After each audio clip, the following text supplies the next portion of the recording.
So let's get into the conversation now. And it started as a bit of a rumor. Then finally, it became obvious that the opposition NDC was making some changes. Now, in Parliament, there's feud in the NDC, and that doesn't seem to die anytime soon. And this as a result of a fallout from a decision by the national executives of the party to do what generally has been described by some rank and file of the party as a unilateral decision to reshuffle leadership of the minority without broad consultation. Now, a petition has already been presented by some 70 MPs who say they want to be consulted and that the decision should be put on hold. These MPs say the reshuffle breaches the Constitution, hence they would not recognize the new leaders. And they were addressed, their leader is Cletus Avoka, who addressed journalists yesterday. But MP for Asamaso constituency, also in Ashanti, Muntaka Mubarak, who is a casualty of this reshuffle as minority chief whip, has said he's surprised by the decision by the national executives of the party, warning it will have dire consequence on the party. However, the new leadership says they're poised to assume their responsibility and they've called for cohesion from their colleagues while indicating that steps have already been taken to seal the cracks.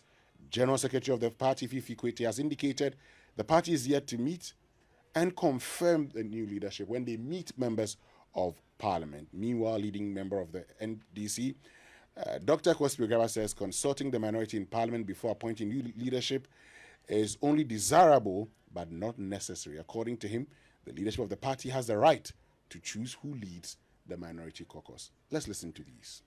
We are on recess. By the Speaker's invitation, we are returning on the 7th of February 2023.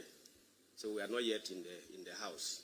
But because of the exigencies of this situation, that is why some of us have rushed back to be able to participate in this. Against that background, too, is this when the Speaker reads the letter to Parliament, the letter he has received from the Secretary of the party that indicating the reshuffle. It is when that letter is read to members of the House that it can take effect. As at now, we are already said we are not there. So as far as we are concerned, the current leaders of the House, Honorable Haruna Idris, Muntaka and co, are deemed to still be in office. The basis for our petition is a prayer to suspend the reshuffle signed by the General Secretary of the party until such time that there is a holistic meeting of stakeholders and consultation before we take a decision.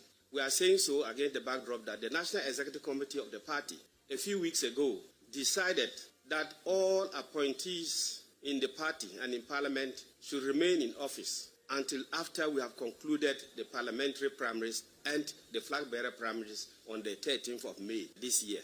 We are therefore surprised that the primaries are not yet taken place, they are not yet over, and so investigated and discovered that the Functional Executive Committee, FEC, and the National Executive Committee, NEC, including the Council of Elders, did not have a formal meeting to take a decision on this matter.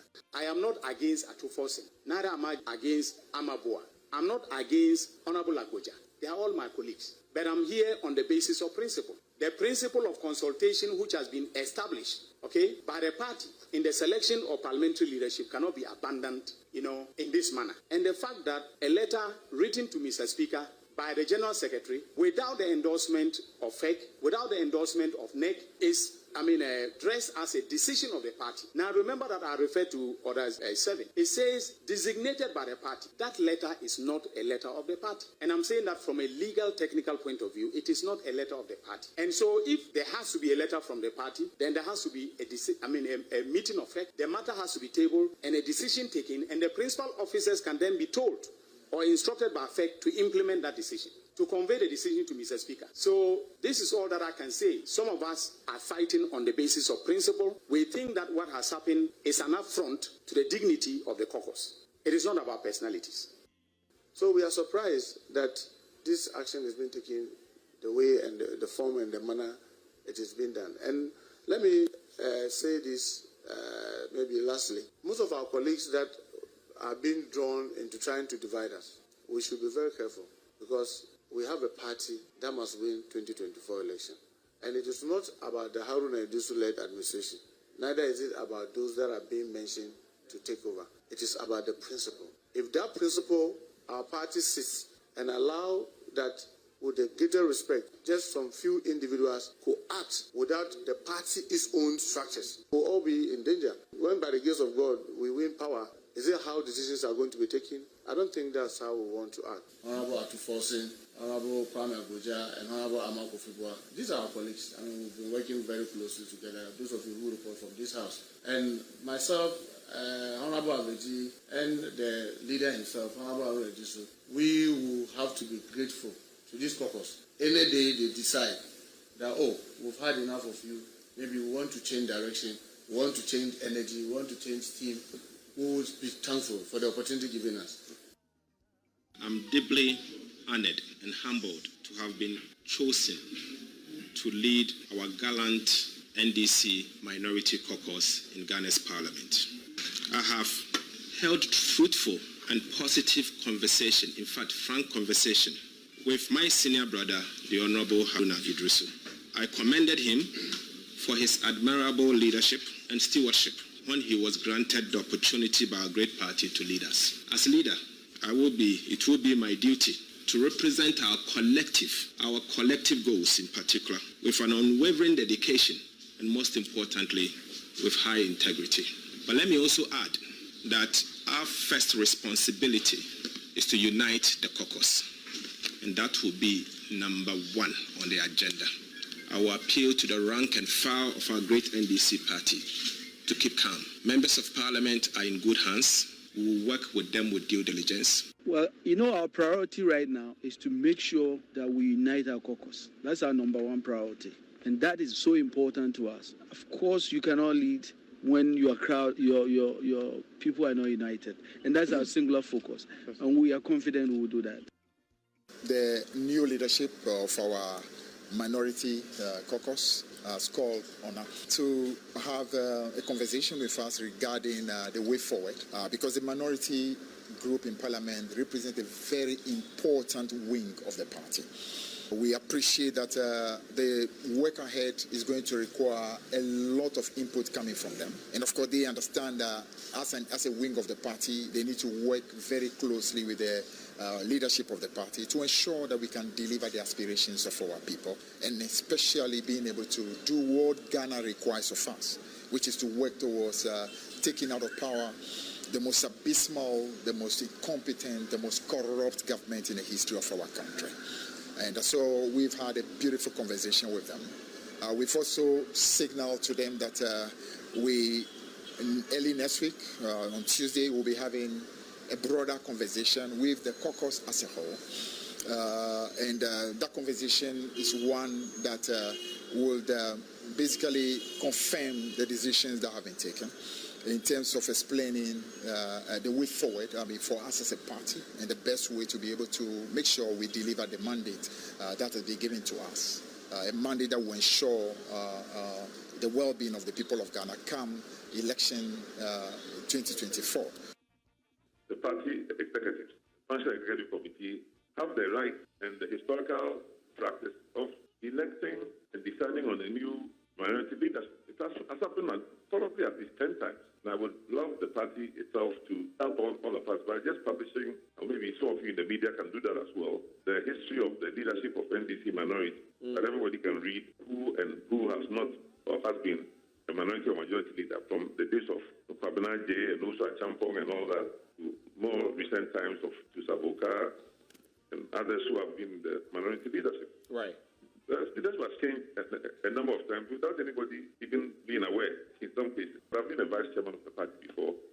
I've been a communication director of the party at different times in the past. So I understand what is taking place.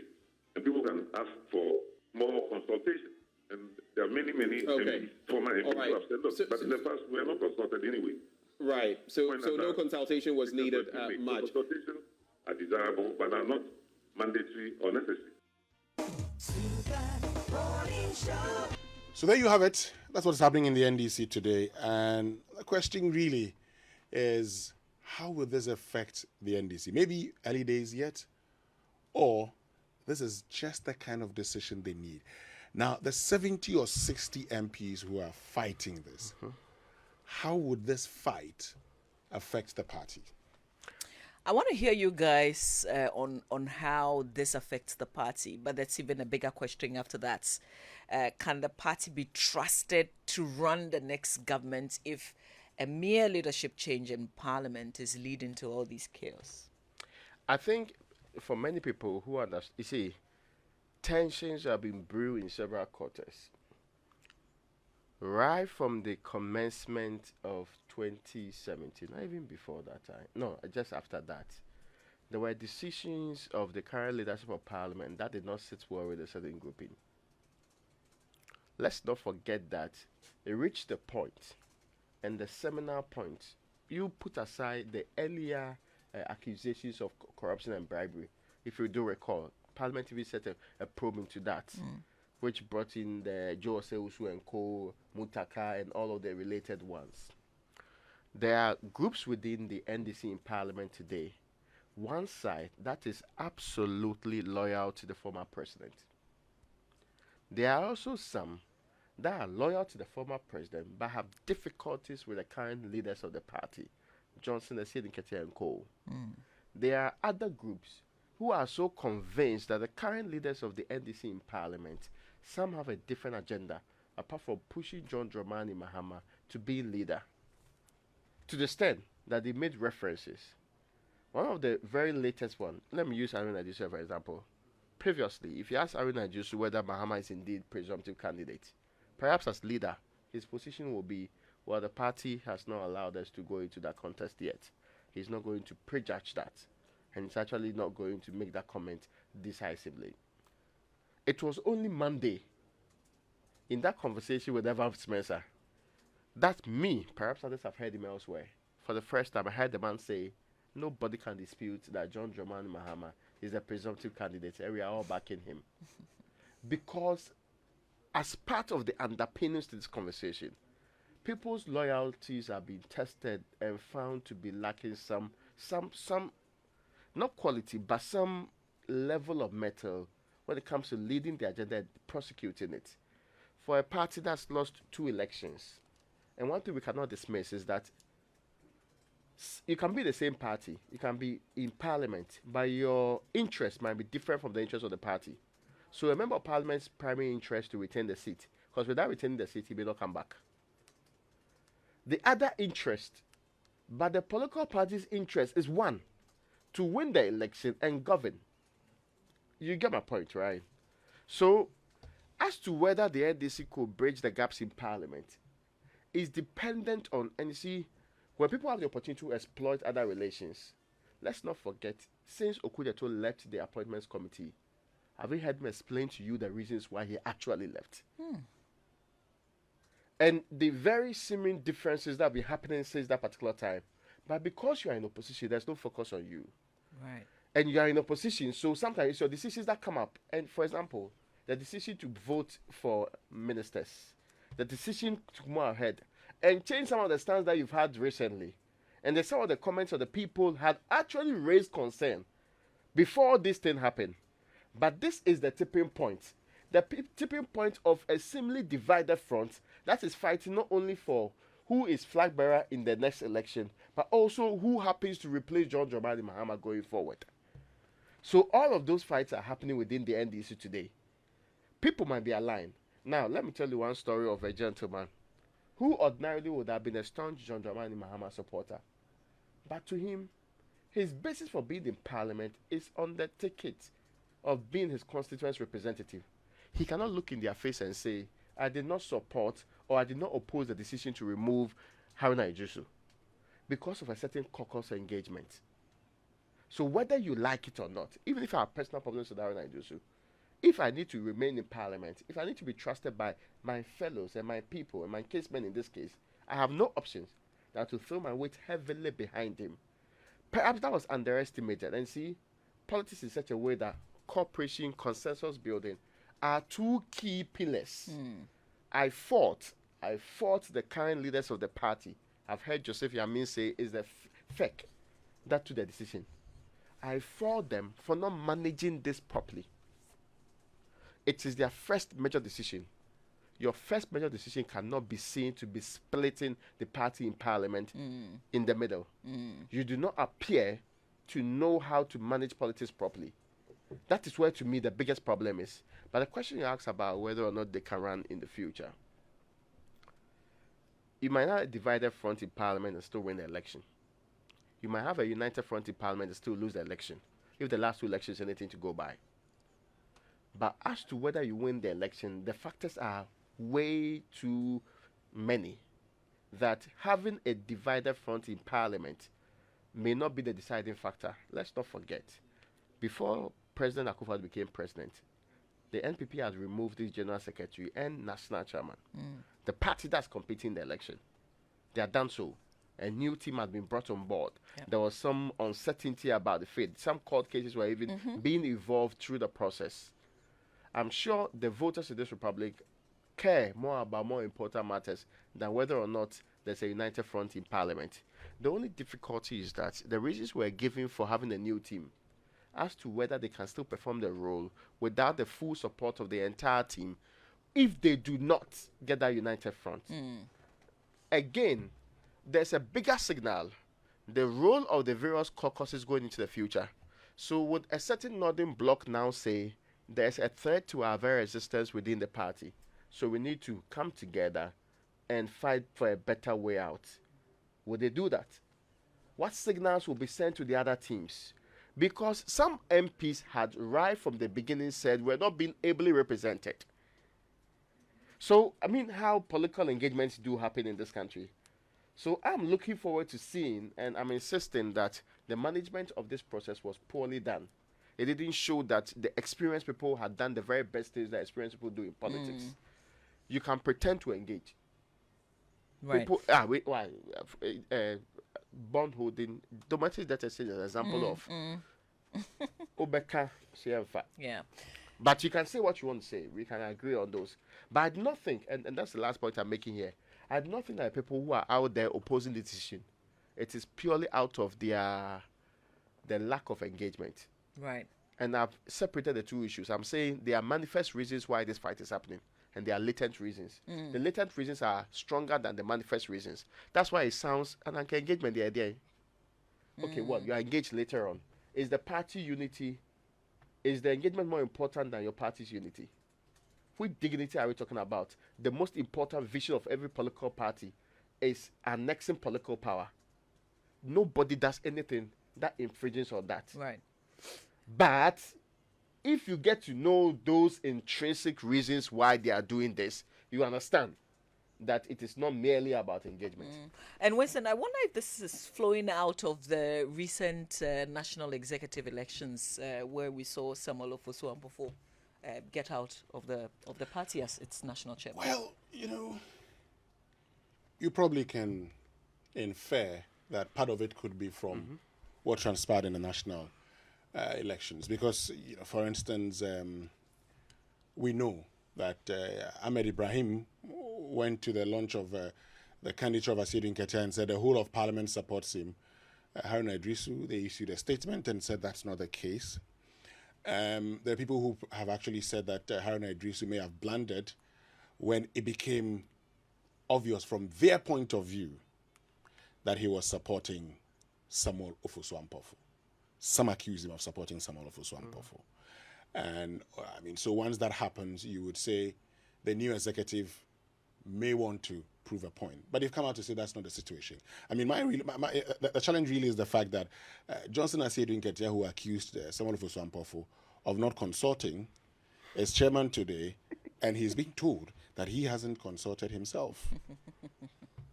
He told him that he wasn't consulting, but he's chairman today and is not consulted.